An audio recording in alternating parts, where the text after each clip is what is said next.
डिगड़ी में आल Pakistan वापडा hydro electric union पारां मुलाज़िमिन जे मुतालबनि जे मंझता लाइ मैन महमूदी चौक ते एहतिजाजी मुज़ाहिरो ऐं धरणो हयो वियो। मुज़ाहिरे जी अॻुवाणी डिविज़नल चेयरमैन अमीर हसन क़ाइम ख़ानी ऐं ॿिया करे रहिया हुआ। वर्कर्स वापडा जी रिजकारी, मुलाज़िमनि जी जबरी बदिलियूं, अफ़सरनि जे नामुनासिब रवैये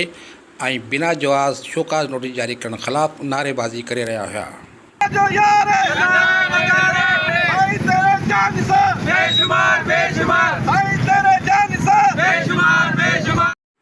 इन मौके ते डिविज़नल चेयरमैन अमीर हसन क़ाइम ख़ानी ऐं ॿियनि ख़िताब कंदे चयो,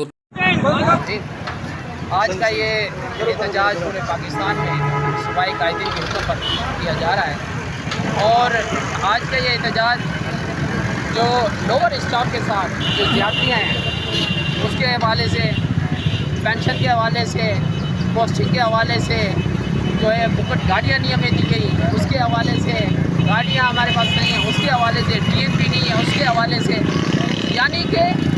हर वो चीज़ यहाँ तक के लोअर स्टाफ को